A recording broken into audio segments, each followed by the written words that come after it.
ماروك أخبار يومية. السلام عليكم ورحمة الله. في واقعة هزت مدينة المحمدية وأثارت موجة واسعة من الحزن والذهول، كشفت مصادر مطلعة تفاصيل جديدة حول حادثة إقدام أم على قتل ابنها الوحيد البالغ من العمر 19 سنة داخل منزلهم الكائن بحي الهضبة لاكولين، أحد الأحياء الراقية بالمدينة. وحسب المعطيات الأولية من مصادر مقربة من الأسرة، فإن الأم لم تكن تحمل نية القتل على الإطلاق، بل كانت تحاول وفق ما صرحت به تخويف ابنها بعد سلسلة طويلة من الخلافات والمشادات العنيفة التي عاشتها معه، خصوصا في الشهور الأخيرة، حيث كان الشاب يصر على الحصول على أموال يعتقد أنها موجهة لاستهلاك مواد مضرة، وهو ما زاد التوتر بينهما. وفي يوم الحادث، وبحسب رواية مصادر مطلعة،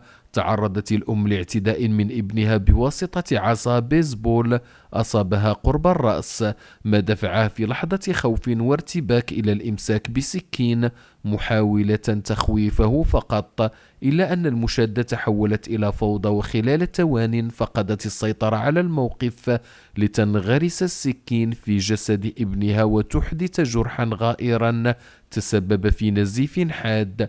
وعلى الرغم من استدعاء سيارة إسعاف على وجه السرعة لنقله إلى مستشفى مولاي عبد الله، فقد فارق الشاب الحياة قبل وصوله، تاركا خلفه صدمة عميقة لدى سكان الحي الذين عرفوا الأسرة بكونها تعيش حياة هادئة بعد وفاة الأب قبل سنوات. الأم التي بدت في حالة صدمة وانهيار تام سارعت إلى تقديم نفسها إلى السلطات الأمنية، وروت تفاصيل ما وقع دون محاولة الهرب أو إخفاء الحقيقة، وهو ما اعتبره الكثيرون دليلا إضافيا على أن الحادث كان نتيجة انفجار لحظة توتر وليس جريمة مبيتة. ووفق مختصين في الصحة النفسية، فإن هذه الفترة من السنة تشهد عادة ارتفاعا في حالات الضغط والاكتئاب الموسمي، خاصة لدى الأشخاص الذين يعانون هشاشة نفسية أو يعيشون تحت ضغط عائلي شديد، مما قد يؤدي إلى ردود فعل غير محسوبة عند أول احتكاك أو صدام.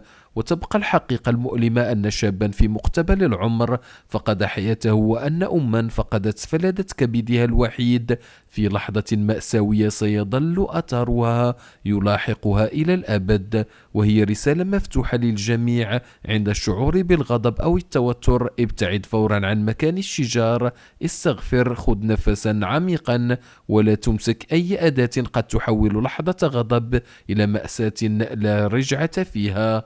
وفي الأخير، ما الذي يمكن أن يدفع أما إلى ارتكاب فعل مأساوي كهذا في حق ابنها الوحيد؟ نرحب بكافة آرائكم وتعليقاتكم أسفل الفيديو.